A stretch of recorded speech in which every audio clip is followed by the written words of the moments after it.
You ever wonder why we actually like being scared? Why do we pay money to watch horror movies, read terrifying stories, and even go to haunted houses just to feel fear? It doesn't make sense, right? Fear is supposed to protect us, not entertain us. But what if I told you? Fear is actually addicting. And the reason you love horror, it's all in your brain. And by the end of this story, you might realize the real reason you're here isn't what you think it is. Think about the last time you watched a really scary movie. That moment when the music gets quiet, the camera zooms in, and you know something terrible is about to happen. Your heart starts pounding, your palms get sweaty, maybe you even cover your eyes, but you don't turn it off. In fact, you keep watching. And when it's over, you might even feel amazing. This is not an accident. Our brains are wired to love fear under the right conditions. And today, we're diving deep into the psychology of fear. Why do we love scary stories? What is fear actually doing to our brains? And why do some people love horror, while others absolutely hate it? Let's break it down. Fear is supposed to be a survival mechanism. It's that ancient, deep-rooted instinct that kept our ancestors from getting eaten by saber-toothed tigers.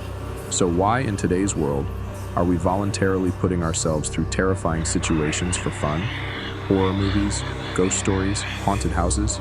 We choose fear. But why? Scientists have actually studied this, and the answer lies in our brain chemistry.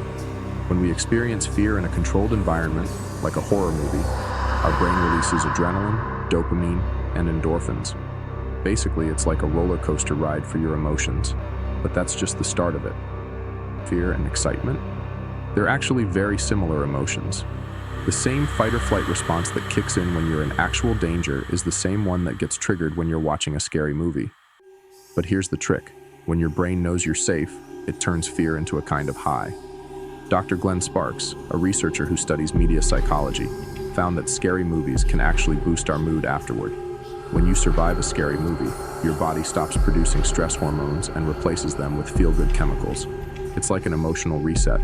That's why you might walk out of a horror film feeling weirdly energized. Ever wonder why some people are obsessed with horror while others refuse to watch anything remotely scary? It's not just preference, it's actually in your biology. Some people have naturally higher levels of dopamine, the neurotransmitter associated with pleasure and reward. These people tend to be thrill seekers, the ones who love horror, extreme sports, and anything that gets their heart racing. They actually need a bigger adrenaline rush to feel the same level of excitement as others. Then there are people who are more sensitive to stress hormones. For them, horror isn't fun. It's genuinely overwhelming. Their brains don't enjoy the roller coaster, so they avoid it. It's the same reason some people love skydiving while others wouldn't jump out of a plane for any amount of money. One of the biggest reasons we love scary stories: control. Horror movies and books give us a safe way to experience fear. Unlike real-life danger, where you have no control, horror lets you feel fear on your terms. Think about it. If a horror movie gets too scary, you can pause it. If a ghost story creeps you out too much, you can stop reading. It's fear with an off switch. That's the key. Your brain gets all the adrenaline and excitement, but none of the actual danger. Ever noticed how horror movies are way scarier when you're alone? That's because fear is a social experience. Humans have evolved to rely on each other for safety, so when we're scared in a group, we naturally bond. This is why so many people love watching horror movies together. When you're scared with friends, you laugh, you scream, you grab each other. It's a bonding experience. That's also why couples often go on horror movie dates. Fear triggers a physiological response that mimics attraction. Increased heart rate, sweating, heightened awareness.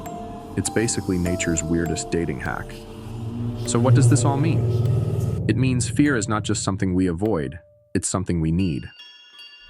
Horror stories tap into one of the most ancient, primal parts of our brain. They let us experience danger without risk. They give us a rush of adrenaline. They help us bond with others. And for some people, they're just plain fun. But here's the real question. Do we actually need horror? Could it be that scary stories are essential to human psychology? Think about the oldest stories we have. Folktales, myths, urban legends. Almost all of them have some element of fear. Maybe horror isn't just entertainment. Maybe it's something deeper. But here's where things get interesting. The reason we love scary stories isn't just about psychology or evolution. It's about something deeper. Think about it. When you hear a scary story, there's always a moment where you ask yourself, could it be real? That tiny seed of doubt, that whisper in the back of your mind, is what truly hooks us. Because even though we tell ourselves it's just a story, some part of us wonders, what if it's not? And here's the kicker. The fact that you're here watching this video means you're not just curious about fear. You're drawn to it. Maybe it's because you're searching for answers. Or maybe it's because the fear is already inside you. What if the stories we love to tell aren't just made up? What if they're warnings? What if the reason you enjoy scary stories is because some part of you knows they're true? So why do we love scary stories? It's because fear is powerful. It's a thrill, a social experience, and a way to process emotions.